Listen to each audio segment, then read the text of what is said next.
Well, there we go. Another week has come and gone. It is now Sunday. Oh my gosh, what day is it? 21st? July 21st. Things are scooting by. I feel like we just talked about, here it is, July 4th holiday. And instead, here we are looking at the back half of July already, which is crazy. No problem. Rock and roll. Before we jump into this, I had some people ask about the current contest I'm running. If you see this, it is technically still happening. Just looking to get people to engage and have some fun. I made a post on Friday about the weekend. What do you plan to catch? Post your guess, bluegill, crappie, bass, walleye. All you gotta do is that, and you get entered into a chance to win some of my personal gear. And if you come back and catch said fish and make a post with a fish catch of said fish, you get 2 chances to win. I've seen a bunch of people do it. Thank you. Just trying to have some fun. No reason other than that. And you're gonna win some cool stuff. You're gonna take home an all-terrain bite bag with jigs, with some of my favorite plastics right now, 8-inch buzzworms, Ned ringers, things like that. So you're gonna get a nice bag to carry your stuff in. You're gonna get a handful of different all-terrain jigs, some Mr. Twister plastics, all stuff I'm fishing right now. In fact, we're gonna talk about some of the exact stuff you can win right now here in the next 10 minutes. So if you get a chance, hop over to Matt Johnson Outdoors here on Facebook, on Instagram. Those are the 2 channels that I'm doing the contest on. And have some fun. Take home some of my gear. Why not? This is exact bags going home with somebody with some additional stuff added. So, spent some time at Thorne Brothers. Stopped in there Friday afternoon. Met with that squad, hung out, did a little fishing tips, some videos, had some fun with the crowd there. And it got me thinking, there's like 3 distinct ways we're catching our bass right now.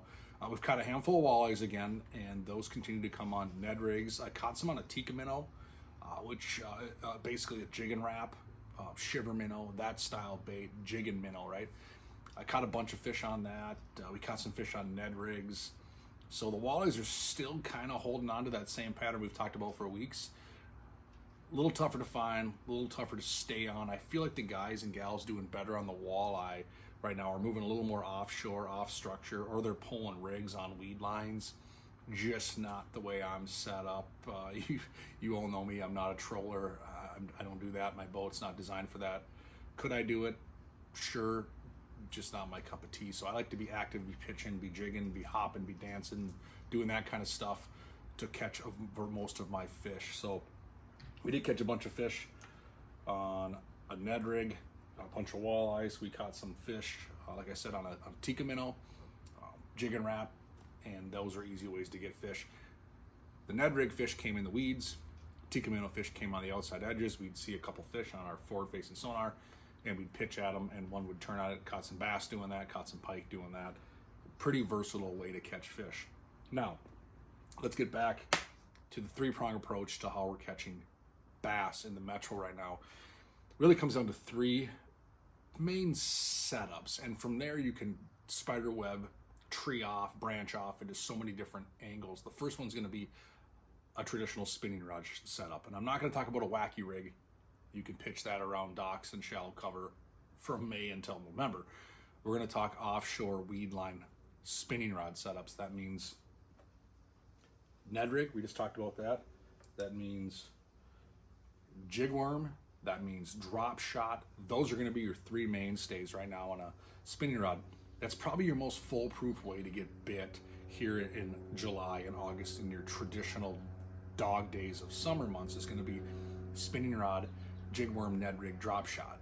And I'm running 15-pound braid to a fluorocarbon leader, sometimes 20-pound braid depending on my clientele. I get some guys that want to horse them in and bolt flip with 2 feet of line above their rod tip. Rock it out. I usually err on the side of 20-pound braid, 10-pound fluorocarbon. Now, if I'm fishing this setup, I'm probably using a 10-pound braid, 15-pound braid, 8-pound fluorocarbon leader, and that works great with Ned rigs, jig worms, drop shots. Now, we've beaten a Ned rig like a dead horse. I'm not going to get into details on this. We all know what a Ned rig is. I've talked about it in probably darn near every video since fishing opener. However, it catches a pile of fish, so the Ned rig is one of the options. Jig worm, though. I've gotten some questions just in the last couple of days specifically about a jig worm. Now, what is a jig worm? A jig worm is so many different things. This is a mighty head and a Kamita. That's a jig worm. You're gonna have more of a ribbon style bait with a jig head. That's a jig worm. You're gonna have a smaller 5-inch twister tail. That's a jig worm. So a jig worm is essentially literally a jig head, some type of worm bait. A lot of anglers, if you see it talked about in the bass fishing world right now, when they say jig worm, it's probably long shank jig head and a Senko type bait. Like I said, this happens to be a Mr. Twister Kamita on an all-terrain mighty head. This is my true definition of a jig worm. But yes, I'll definitely throw on a twister tail variation of it, whether it's a 6-inch and 8-inch buzz magworm, absolutely on a mighty head, works wonders. In fact, this is the exact one we caught a pile of fish on. Green pumpkin, mighty head, tequila sunrise, buzzworm. This one's kind of beat up, head's beat up. I actually cut this one off, grabbed it out of the boat just to show you guys and gals. This one right here caught a bunch of fish. Jigworm. I think we get it. So jigworm's another option. And the nice thing about the Kamita mighty head, Senko mighty head, is it fishes fast, right? It's gonna go straight down. So it punches through coontail. You can pitch it in 8, 9, 10, 12 feet of water around some cover, rip it through the weeds. It's a quicker bait. Now, if you switch to the ribbon tail worm, it's going to fall slower through the water column. So if you're in deeper water, let's say, I don't know, outside weed lines, tall weeds, you can see it on your sonar at times where the weeds are 8, 10, 12, 15 feet off the bottom, big long strands. I like that ribbon tail, that twister tail end, because it kind of attracts fish from a distance. It comes through on ambush mode, where this is gonna plummet, not a ton of action, just gonna plummet straight down to the bottom. So depending on the situation, it might dictate which tail end you put onto it, but there's your jig worm. So, and then the drop shot, just did a great video on drop shot explaining what that's all about. So those are gonna be your spinning rod setups. One tactic for catching bass right now. The next tactic is going into the weeds. If you don't like fishing in the weeds and you wanna bass fish, maybe rethink your game. So you have to play in the weeds to get bit. And that's where your skirted jigs, like a RLVNT jig from All Terrain here, pocket crawl back end. This is very, very tasty. Bass like it. I can throw this in heavy cover. I can throw this around docks. I can throw it in lily pads. I can fish it on weed lines. I can punch it. Very, very, very versatile. The other one is a Grassmaster jig. It's going to have more of a bullet-shaped head, more of a punching presentation. So I see a heavy matted milfoil. I want to punch through it. I go to a 1-ounce Grassmaster, thump. Another way to fish in the weeds is going to be your bullet head, your tungsten weight, your favorite worm hook, and your favorite creature bait, your plastic, your craw tubes, your sweet beaver type baits, all those sorts of things. So there's two ways to skin a cat there on the heavy cover. You can fish a skirted jig, like a RLVNT, like a Grassmaster, or you can go with the tungsten weight, worm hook, flipping hook, whatever it might be, and flip and punch cover. Both ones are very effective, but that's another way right now you're going to need to fish to catch summertime bass in the metro, or anywhere for that matter. Grass is up, you're gonna flip it. These fish this time of year are seeking shade and comfort or deep water. It's a water temperature thing. It can be a forage thing, especially during prime time, but generally speaking, during this time of day, which is the afternoon, these bass are gonna be in the thick of it, or they're gonna be off the deep weed line or on the hard bottom spots. That's just the nature of the beast. So you gotta get good at fishing heavy cover if you want to catch a lot of bass. In the summertime, you see a lot of guys and gals out there flipping and punching, and you've heard that technique and that setup. That's option 2 to catch more bass here in the metro, is to be able to fish in the weeds. 50-pound braid, 65-pound braid. You can certainly tie direct if you are nervous about it. Many times I put a fluorocarbon leader on there, but you're gonna flip and cover water and flip and cover water. And I always tell people, don't just pitch the pockets. Everyone wants to fish the open pockets. I look for the gnarliest clump of weeds and I throw it up and let it punch right through that. Give it a couple shakes. If there is a fish there that wants to eat, I promise you, I don't care if it's a 1-ounce weight, a 1.5-ounce weight, I don't care. They're gonna come up and boom, they're gonna hit it and take it. So braided line's good because there's no stretch. You have a lot of sensitivity. You want a heavy action rod, a good reel with a good drag, usually a bait casting setup, and away you go. So option 2, fishing in the weeds. Option 3 is gonna be offshore. And with the advancements in technology, not going to get long-winded on forward-facing sonar, we've learned as bass anglers, a lot of fish are offshore, suspended, roaming on structure, things we would never have seen in the past. And that's where your swim baits, your jig and minnows come into play, your scope TG and your minnow bait. where you're looking for fish and pitching at them. I also just like to throw a big swim bait, like a Largo shad on a large smasher from All Terrain, 4 or 5 inch presentation, throw it out there. I am not staring at my forward facing sonar at that point. I'm throwing it out there on structure and I'm slowly fishing it back, much like I would a deep diving crankbait, which is also an option during this pattern, is something offshore that gets down, covers water, and generally speaking focuses on the bottom of the lake. So that's what I'm doing a lot of times. Now, if I'm scoping fish with a jig and minnow meaning a jig head and a plastic minnow bait, you might see fish suspended off the bottom, and you can chase those fish around and fish them. For me, something that's worked for decades, long before any of this fancy technology, is to fish a jig head like this, a rock jig, a football jig, right? This is a rock jig from All Terrain, Mr. Twister Pocket Craw. I can pitch this out there. It's a heavy bait, it's a heavy jig right on the bottom, and drag this until I find that rock. Oh, there it is, there's the rock. That's when I usually hold my breath for a bite. So your offshore baits, rock jig, football jig, heavy bait, pitch it out there, long cast it over spots you think there's hard bottom or gravel or rock, drag it through. Some guys and gals use Carolina rigs for this. Some people will throw a DT16, a deep diving crankbait.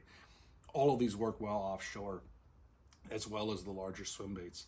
I'm using a smasher or a largy smasher head, both from All Terrain Tackle, and I'm putting my favorite swim bait in the back of that. Anything from a 4 or 5 inch swim bait, pitching it out there, feeding some line, counting down, and I'm just slowly working that bait right back to the boat, right through where I think the fish are. So offshore is your other tactic right now to get bit. Spinning rod, got to go into the heavy stuff, get into the jungle, and then some type of offshore tactic. I'm telling you right now, and I promise, if you find a way to play in all 3 of those realms, I'm not even saying you need to master all 3 of those realms or any of them, but if you find a way to play in all 3 effectively, I can 100% promise you you're going to catch more bass during the summer months. That's really it. That's as simple as it gets. It's not trying to overthink this. Oftentimes we get really into the weeds on specific colors for bass and nuances, and God bless all those who really focus on that. But for me, something that's dark green is dark green, whether it's watermelon, green pumpkin, watermelon red flake, green pumpkin, black flake. To me, it's all the same. I've seen it be proven many times with 3 anglers in the boat on guide trips where I give them some variation of said color just to see, and I don't see a major difference. I've been proving that myself, that if I'm catching them on green pumpkin and I rip off and I see a watermelon, I throw that on there, boom, I catch them. So oftentimes it's color, it's shading, it's more specifically contrast that gets these fish to bite, which is why you oftentimes see me fish chartreuse head, dark body. You've seen it many times. It's a contrast, something for these fish to focus in on, and I find a way to catch fish that way. So to each their own. Those are some simple tips to catch bass right now here during the summer months in the metro. In fact, not just the metro, anywhere in the Midwest for that matter. Those 3 styles of fishing will help you catch more bass. Pike fishing, again, they're all over the place. Haven't had a hard time catching pike. Ask my jig box, the pike are all over. The muskies have not even targeted them. I've only seen a couple this week, to be honest. I haven't seen as many follows as I usually do. I know some muskie guys and gals are doing pretty well. I've got some really good reports from northern Minnesota, Vermilion, Lake of the Woods, some stuff like that. So I know there's some muskies biting. Alexander area seems like further north, cooler water consistently seems to have the better bite right now. Other than that, panfish, crappie still school up. Easy to find, easy to catch, easy to spot. Can't always promise you big ones, especially in the metro. You might weed through a lot of smaller ones, but those seem to be relatively easy to catch. So that's what we're seeing. I'm going to have a very busy week ahead of me. Got the Denny's tomorrow. Good luck to all the anglers out there chasing bass on Minnetonka. I'm super excited to be a part of that as the weighmaster. Love seeing everybody. It amazes me how good you are. Yeah, I'm jealous. Back on Tonka for a tournament myself on Wednesday and Thursday, and then I got more trips Friday up north, Saturday in the metro, Sunday in the metro, and then the Blackfish Classic is a week from tomorrow, the 29th, where anglers are fishing for $15,000 on Minnetonka. We'll come back at you next weekend. Prior to that, super excited, super busy stretch ahead of us here. A lot going on. Get out there, have some fun. I'm living in my Blackfish sun shirts. I'm wearing them on the water. I'm wearing them to church. I'm wearing them to restaurants. I'm wearing them to go grocery shopping. I'm living in them right now. Super comfortable. So remember to protect your skin. These have hoods, super comfortable. I am not hot and sweaty when it's sunny out. I bring lots of water, things like that. And again, I'm going to continue to emphasize the etiquette at boat launches on the water. Lakes are busy. We're talking metro area here. Lakes are busy. Wave and nod if someone gives you a hard time and move on to a next spot. All of you watching are good enough to probably find a spot B, C, D, E, or F. Just go do it and you'll make yourself a lot happier and go on with your day. So get out there, have some fun, catch some fish for me, and we'll see you next week.